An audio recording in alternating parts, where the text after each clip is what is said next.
Nanded Urdu news को पेश करने में ताउन कर रहा है भारत अस्पताल। भारत अस्पताल का मकसद आपकी सेहत। मोहम्मद यूसुफ अतार के फर्जन अब्दुल समद के शॉप में LED light, LED tube light, surface box, CCTV कैमरे दस्तियाब है। इसी तरह से एडवर्टाइजमेंट डिजिटल बॉक्स सिर्फ 2200 रुपए से स्टार्ट है। अब्दुल समद के शॉप में वाईफाई, सीसीटीवी कैमरे सिर्फ 3000 रुपए से स्टार्ट है। इनका पता है अफरा कलेक्शन के पीछे, मक्का मस्जिद, चौक बाजार, नांदेड़। अस्सलाम वालेकुम नाज़रीन, नांदेड़ उर्दू न्यूज़ में आपका इस्तकबाल है। चलिए जानते हैं आज की खबर। नांदेड़ जिला कलेक्टर के रूबरू युवा पैंथर की जानिब से बीजेपी हुकूमत के खिलाफ एहतजाजी धरना। नांदेड़ में युवा पैंथर की जानिब से बीजेपी हुकूमत के खिलाफ में एक एहतजाजी धरना मुनज़्ज़म किया गया। युवा पैंथर के ज़िम्मेदारान ने आज दोपहर बाबा साहब अम्बेडकर के मुजस्समे को हार पहनाकर बीजेपी हुकूमत के ख़िलाफ़ में नाराबाजी करते हुए ज़िला कलेक्टर दफ्तर पहुँचे। युवा पैंथर के ज़िम्मेदारान ने ज़िला कलेक्टर से मुलाकात करते हुए एक मेमोरेंडम पेश किया।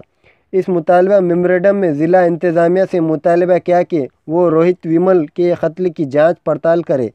इसी तरह से पिछले कई महीनों से नजीब गायब है, इसकी अगवा होने की जांच पड़ताल करे।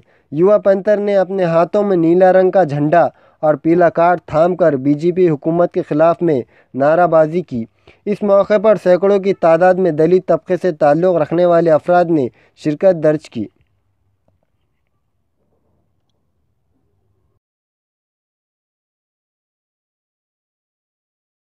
आज इस नांदेड़ में युवा पैंथर की ओर से उद्रेक मोर्चा इस देश की सरकार और महाराष्ट्र सरकार के खिलाफ में हमने निकाला है। हमारी जो मांगे है, पहली जो हमारी मांग है, इस सरकार ने, नरेंद्र मोदी ने रोहित के सुसाइड होने के बाद कहा था, आंसू निकाल कर कहा था कि हम रोहित एक्ट शुरू करेंगे, इस देश में रोहित एक्ट लाएंगे। मगर आज 2 साल होने आए हैं मगर रोहित एक्ट का अभी तक कुछ पता नहीं चला है।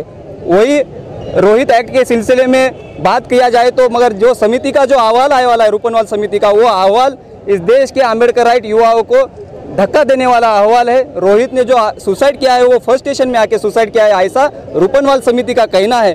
तो हम वो समिति का निषेध यहाँ पे करते हैं और हमारी जो मांग है कि ये जांच जल्द से जल्द सीबीआई की तरफ दी जाए। इस सरकार ने जो चंद्रशेखर आज़ाद के ऊपर जो रासुका लगाया है वो रासुका भी जल्द से जल्द हटाया जाए।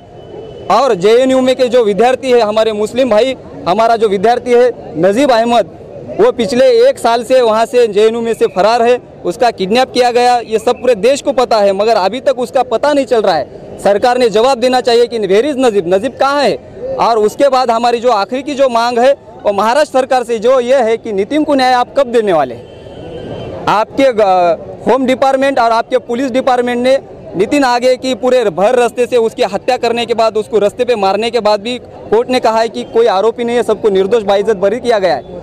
इस केस के अंदर पूरी तौर से अगर कोई जवाबदार है वो तो इस महाराष्ट्र के सीएम जवाबदार है, पुलिस जवाबदार है। तो पुलिस के ऊपर कार्रवाई होना चाहिए, उनके ऊपर गुन्हे दाखिल होना चाहिए और उनको इस प्रकरण के अंदर सह आरोपी किया जाना चाहिए, ऐसी एक हमारी मांग है। और नितिन के कुटुंब, जो उनका परिवार है, उनको जल्द से जल्द सुरक्षा दी जाए, नितिन की केस सीबीआई की तरफ दी जाए, ये ऐसी पूरी हमारी मांगे हैं। हम अभी कलेक्टर साहब से कह के राज्यपाल की तरफ हम हमारी मांगे रखने वाले हैं।